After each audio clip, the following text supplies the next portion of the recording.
সাইফুল আজম আমাদের আজকের গল্পের হিরো। বর্তমান সময়ের প্রেক্ষাপটে বাংলাদেশ তো বটেই, সমগ্র বিশ্বের জন্য অত্যন্ত প্রাসঙ্গিক একজন ক্যারেক্টার সাইফুল আজম। বাংলাদেশি এই বৈমানিক কেন ইতিহাসের পাতায় অমর হয়ে আছেন এবং কোন কাজের স্বীকৃতিস্বরূপ বিশ্বের একটি অংশের কাছে তিনি অত্যন্ত সমাদৃত হয়ে আছেন, সেটা নিয়েই আমাদের আজকের গল্প। তিনি এমন কিছু বিরল রেকর্ডের অধিকারী যার ভাগিদার আর কেউ নেই, অর্থাৎ তার অনন্য অর্জনে তার আশেপাশে কেউ নেই।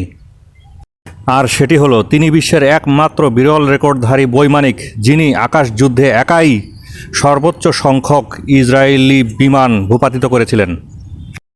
1967 সালের আরব ইসরায়েল যুদ্ধে আরবের পক্ষে যুদ্ধ করে তিনি এই বিরল ক্রেডিট অর্জন করেন। তাই আজকের যুগেও শুধু বাংলাদেশ নয়, সমগ্র বিশ্বের পাইলটরা তার মতো প্রতিভাবান হওয়ার স্বপ্ন দেখে। শুধু তাই নয়, তিনি মোট 4টি দেশের বিমান বাহিনীতে কাজ করেছেন, যে রেকর্ড পৃথিবীতে একমাত্র তারই আছে। এই বিরল প্রতিভা 1941 সালে পাবনা জেলায় জন্মগ্রহণ করেন। শৈশবের কিছু সময় কাটে কলকাতায়, এরপর সপরিবারে চলে আসেন পূর্ব পাকিস্তান। 1958 সালে পাকিস্তান এয়ারফোর্সে যোগ দেন। তার ক্যারিয়ারে মোট 4টি দেশ, পাকিস্তান, বাংলাদেশ, জর্ডান এবং ইরাকের বিমান বাহিনীতে তিনি কাজ করেন। 1967 সালের আরব ইসরায়েল যুদ্ধে তিনি আরবের পক্ষে থেকে লড়াই শুরু করেন। ডগ ফাইটে সর্বোচ্চ 3টি ইসরায়েলি বিমান তিনি ভূপাতিত করেন। আকাশে তার এই দক্ষতা এখনকার যুগের কোনো বৈমানিকেরও নেই। 2001 সালে ইউএসের এয়ারফোর্স মোট 22 জন পাইলটের একটি লিস্ট করে, যাদের সম্মানজনক টাইটেল ছিল লিভিং ইগল। এই 22 জনের একজন ছিলেন তিনি, যা বাংলাদেশের জন্য এক অনন্য রেকর্ড।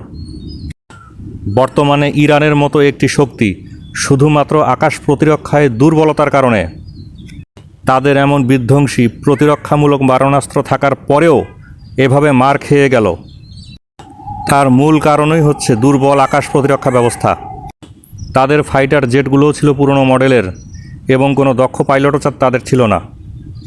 তাই আজকের যুগে শুধুমাত্র দক্ষ বিমান ব্যবস্থা বা আকাশ প্রতিরক্ষা ব্যবস্থা থাকলেই হবে না, আপনার এয়ারফোর্সে থাকতে হবে সাইফুল আজমের মতো একজন দুর্ধর্ষ পাইলট। বাংলার আকাশ রাখিব মুক্ত, বাংলার আকাশ মুক্ত রাখিতে হইলে সাইফুল আজমদের মতো পাইলটের কোনো বিকল্প নেই। 2020 সালের 14 জুন 79 বছর বয়সে ঢাকার সম্মিলিত সামরিক হসপিটালে তিনি মৃত্যুবরণ করেন। ইন্না লিল্লাহি ওয়া ইন্না ইলাইহি রাজিউন। বর্তমান পরিস্থিতিতে বাংলাদেশ এয়ার ডিফেন্স সিস্টেমকে শুধু আপগ্রেড করাই নয়, এই ধরনের 2-1 লিজেন্ড আমাদেরকে আবারও তৈরি করতে হবে। বিশেষ করে মধ্যপ্রাচ্যের বর্তমান পরিস্থিতিতে তার মতো একজন বিরল প্রতিভা অত্যন্ত অপরিহার্য হয়ে উঠেছে। এয়ার ডিফেন্স সিস্টেম আপগ্রেডেশনের সাথে সাথে আমাদের প্রকৌশল সেক্টরেও ইন্টেন্সিভ রেনোভেশন দরকার, অন্যথায় যুগের সাথে আমরা তাল মিলিয়ে চলতে পারবো না, পিছিয়ে যাব। বর্তমান প্রজন্ম যারা ইঞ্জিনিয়ারিং সেক্টরে আসতে আগ্রহী, তোমরা প্রকৌশল বিশ্ববিদ্যালয়ে ভর্তির লক্ষ্যে বেস্ট মেন্টরশিপ, গাইডেন্স এবং বেস্ট হাউস টিউটর পেতে ডেসক্রিপশন বক্সে দেখানো নাম্বারে যোগাযোগ করো। আগামী পর্বে কাকে নিয়ে আসবো সেটিও কমেন্ট বক্সে জানাও। প্রকৌশলী আহসান।